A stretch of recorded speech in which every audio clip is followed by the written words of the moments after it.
국내에서 물건을 살 때 여러분들이 물건 받지 않고 먼저 제조 회사에다 먼저 돈을 보내면 불안하죠.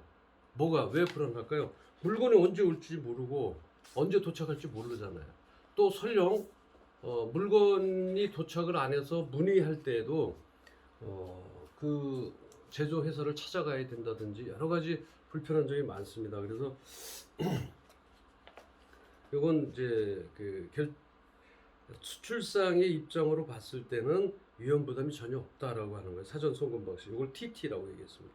COD하고 CAD를 볼까요? COD를 한번 볼까요?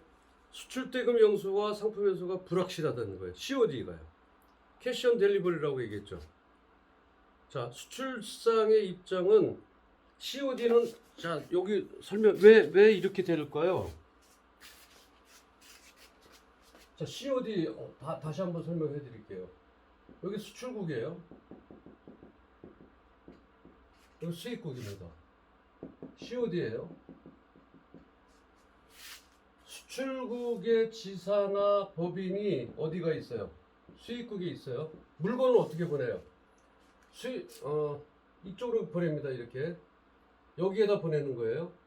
물건을 수출국에서 지사 법인으로 해서 똑같이 수출하는 것으로 여기다, 그럼 물건이 여기 와 있죠. 물건이 와 있습니다. 그러면 수입국은 이 물건을 검수를 해요. 가서 마음에 들거나 또는 변심할 수도 있어요. 물론 무역에서 그러면 안 되겠지만 뭐 변심이라든지 예를 들어서 어떤 재무 악화라든지 회사에 또는 뭐 기타 생각했던 것보다 용량이 안 나온다든지 어떤 스펙이나 스페시피케이션이나 이런 것들이 좀 미달한다든지 했을 때 수입국에서 나 이거 안 살래요, 구입하지 않겠습니다라고 하면 어떻게 돼요? 수출국은 물건만 이쪽으로 보내게 된 격이에요. 다시 말하면 운임도 이쪽에서 문제가 될 수 있어요. 운임을 손해볼 수도 있어요. 왜? 다시 이 물건이 여기에서 오래 갖고 있는 것보다 다시 또 보낼 수도 있거든요. 이쪽으로. 여기 운임이 들어가잖아요. 그죠? 요걸 COD라고, 캐시 온 델리버리. 물건과 함께 여기서 만약에 물건을 필요한 물건이라면 여기서 물건을 이쪽으로 가져가면 돼요. 그 대신 여기도 송금을 해야 됩니다. 외환 송금을 해야 돼요.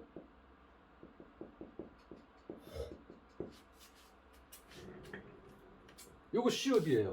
뭐라고요? 캐시 온 델리버리.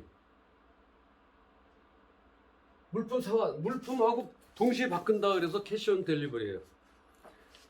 그러면 그랬을 때 수출상의 입장은 어때요? 불안하죠. 여기서 만약에 수입국에 일일이 보냈는데 여기 수출국의 지사예요. 여기는 수출국의 지사나 또는 법인 회사에다 먼저 보냅니다. 그래서 여기서 수입 국가에 있는, 여기서 LA라고, 여기가 수입 국가가 한국이고 여기가 LA라고 했을 때, 미국이라고 했을 때, 이러한 문제로 인해서 수출국에서는 상당히 좀 뭐라 그럴까요?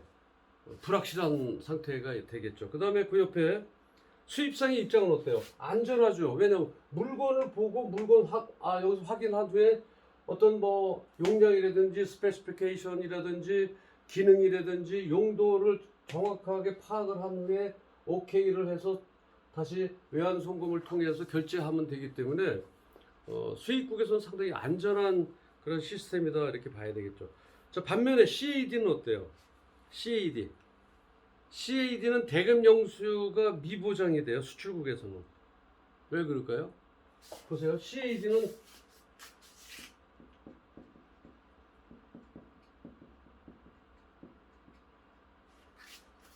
이 CAD는요,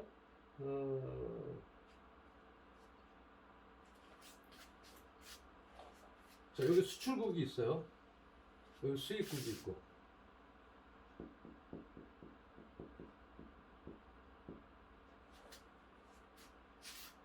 수출국의 뭐가 있어요? 수입국의 지사하고 법인이 있어요. 요건 반대로 이렇게 생각하시면 될 거예요. 수입국에. 그 다음에 물건을 여기서 제조하는 거, 수출국에서 제조하는 물건을 컨펌할 수가 있죠. 수입국에서 가서 보면 돼요. 실제적으로 물건이 잘 진행되어 가고 있는지. 요렇게 해서 여기서 오케이가 된 후에 이쪽으로 수입국으로 수출이 되는 거예요. 그래서 여기에 보시면 대금 영수가 미보장이 된다. 아직 보장될 수는 없다. 그 다음에 선적 확인은 가능하나, 여기서 선적 확인은 가능하나 중간에 제조 공정을 볼 수가 있어요. 여기서 그 수입국에 가서 우리 제품을 어떻게 잘 만들고 있는지에 대한 것은 수입국의 지사나 법인의 대표나 관련자가 가서 확인을 할 수가 있지만, 요거는 수출 대금 영수가 미보장되고 선적 확인은 가능합니다. 근데 품질은 어떻게 돼서 들어올지는 정확하게 알 수가 없기 때문에 그 양쪽에 조금 미보장되는 것들이 좀 발생을 하게 되죠. 그래서 그 수출국, 여러분들이 수출국에 있다면 COD 즉 캐시 온 델리버리가 그 확실한 게 좋겠다라고 하는 거죠. 수입상이 COD 같은 경우는 이제 수입상이 상당히 유리한 거죠. 자기 그 국가에 물건을 먼저 들어오게 해서 거기서 확실하게 물건을 컨펌하고 들어올 수가 있기 때문에 상당히 안전하다 이렇게 말씀드릴 수가 있겠습니다. 그다음에 DP 그 밑에 보시면 대금 영수가 보장이 안 된다라고 하는 거죠. 수출상의 경우는 신용장 거래에 비한다면 대금 영수가 보장이 안 되고요. 그다음에 선적은 확인되지만 그러니까 수입상에 봤을 때 선적은 확인되지만 품질 확인은 불가능하다. 왜냐하면 우리가 요구하는 제품에 대해서 그쪽에서 보냈는지 안 보냈는지는 확인할 수가 없습니다. 그래서 품질 확인은 불가능하다 이렇게 나와 있고요. DA 대금 영수 및 상품 회수가 보장이 안 되죠. 왜냐하면 DA는 그 LC의 유전수하고 똑같다 그랬죠. 거의 비슷하다 그랬는데 DA 같은 경우는 물건 선적 서류하고 환호음이 들어가도 그 서류를 받은 수입자는 물건을 먼저 찾을 수 있습니다. 대금을 결제하지 않고. 그래서 대금 영수 및 상품 회수가 보장이 안 된다. 수출상에 있어서는. 근데 수입상은 어때요? 유리한 거래죠. 수입상은. 왜냐하면 먼저 물건을 받는 거거든요.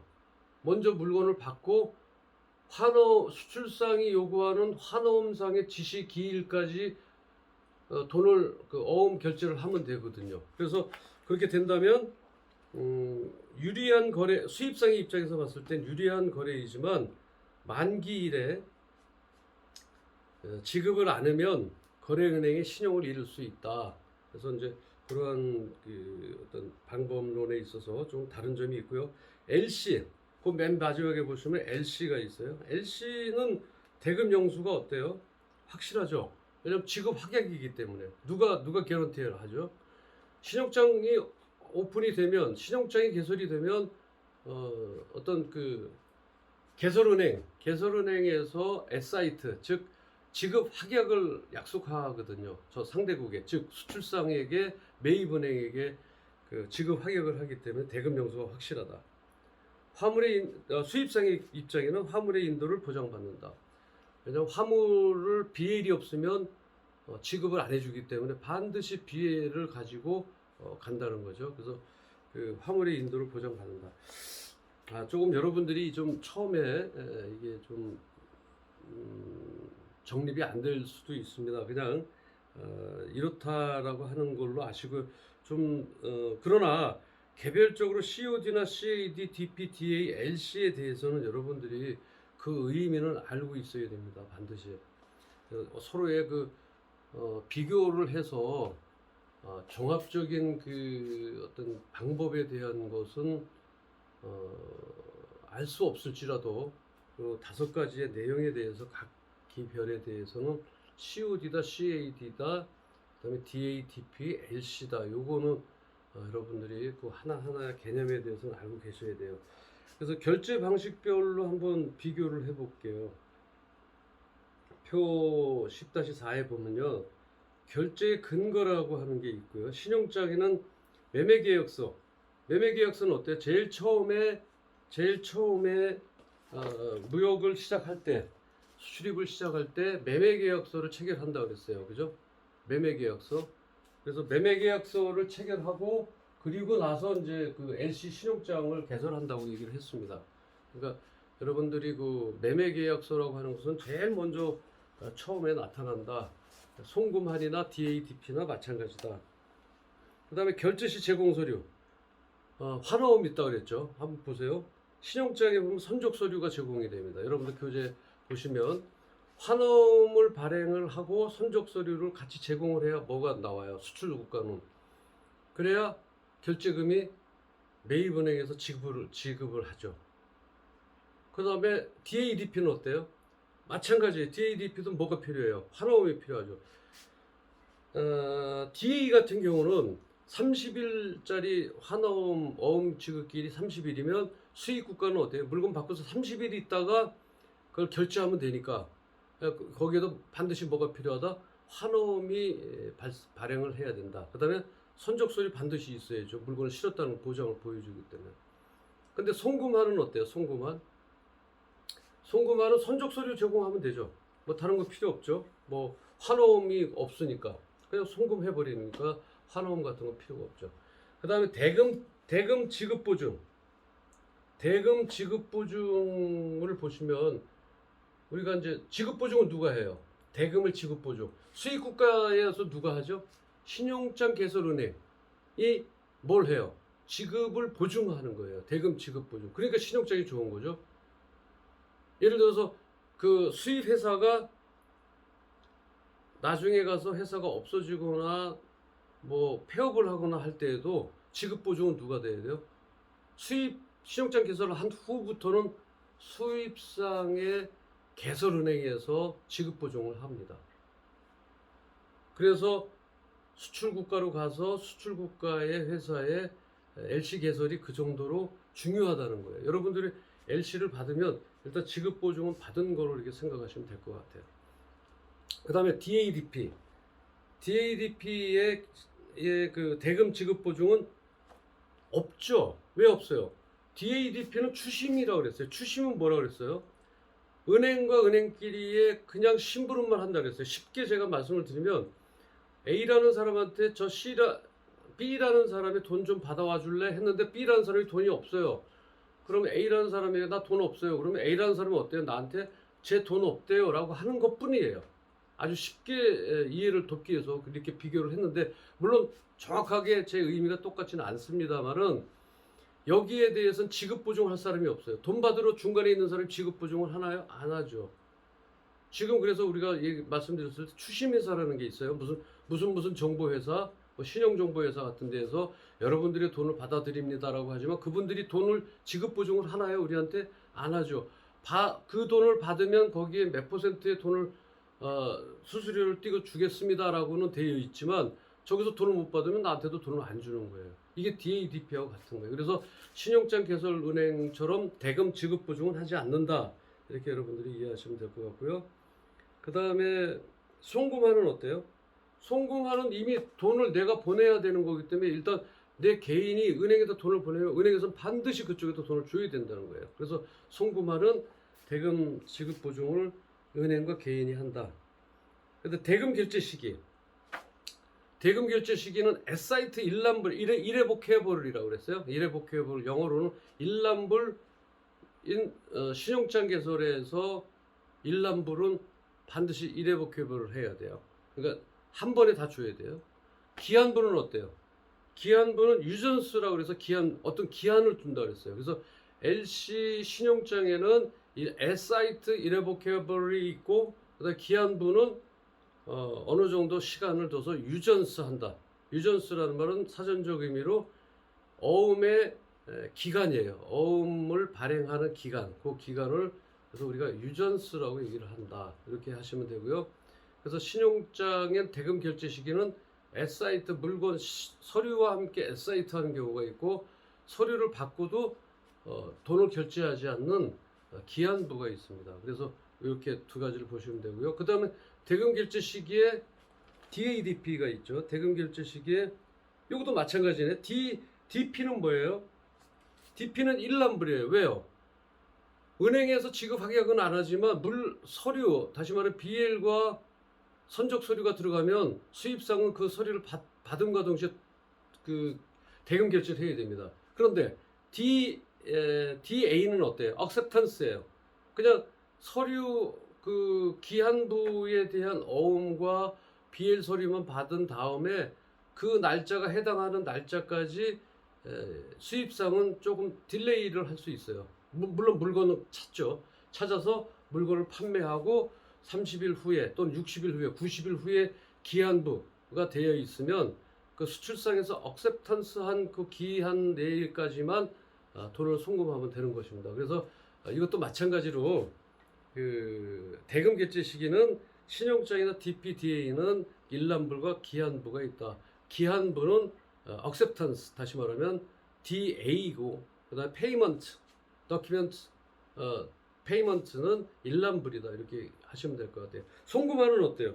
뭐 이거는 뭐 송금을 하는데 뭐 일람불이지 뭐 송금을 나눠서 뭐 5차례 나눠서 하겠습니다. 이런 거는 없습니다. 그래서 이거는 일람불로 하시면 돼요. 그 대금 회수 위험. 대금 회수 위험은 어때요? 신용장은 안전하죠. 왜요? 누가 지급 보증을 하죠? 신용장 개설은행에서 지급 보증을 하죠. 그래서 안전합니다. DADP는 어때요? 은행에서 보증을 하나요? 안 하죠. 은행에서는 뭐만 한다 그랬어요? 수출상에서 서류가 왔으니까 돈 달래. 그러면 그 수입상에서 나 돈 없어. 그러면 다시 그 은행은 수출은행에다가 얘기를 하죠. 쟤네 돈 없대요. 그럼 마찬가지로 제가 돈 없대. 이런 식이에요. 그렇다면 대금 회수 위험은 DADP가 조금 불안하죠.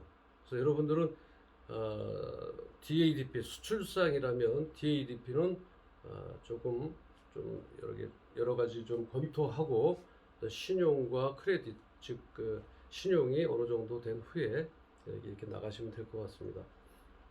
그 다음에 송금하는 어때요? 대금 회수 위험상에서 송금하는 뭐 아무런 문제가 없죠.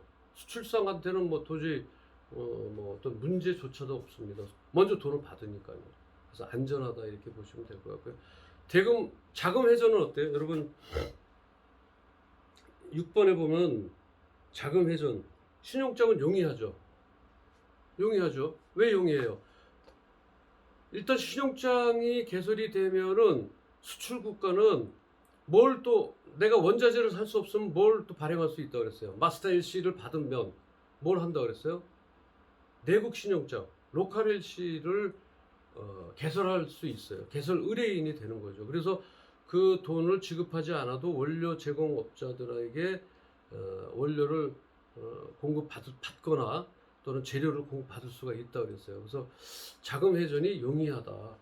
왜? 또 물건만 선적이 되면 어때요? 바로 네고티에이션, 즉 매입을 할 수가 있는 거예요. 매입은행에서 내 화환어음을 매입시켜서 그 돈을 받을 수가 있다. 그러니까 물건만 만들어서 선적하면 자금 회전은 용이하다 이렇게 보실 수가 있고요. DADP 같은 경우는 어때요? DADP는 담보력에 의존해야 됩니다. 담보력이 좀 있어야 그 은행에서도 그런 담보 그 수입상은 담보가 좀 있어서 거기에 크레딧을 좀 쌓아야 된다 이렇게 얘기할 수 있고요. 그 다음에 송금하는 뭐 그렇죠. 자금 회전이 용이하죠. 먼저 돈이 들어오니까 이거보다 더 좋을 수는 없죠, 그죠? 7번에 수출대금 회수. 요거는 수출 환원 매입하는 거죠. 수출대금 회수는 어떻게 해요? 수출자가 내 물품 대금 뭘로 해요? 물론 BL도 들어가지만 BL과 같이 들어가는 거 뭐 있어? 환호음이에요. 환호음에다가 내 매입 금액 얼마 이렇게 해서 주면 매입은행 즉 수출국의 은행에서 그 환화음을 받고 매입을 합니다.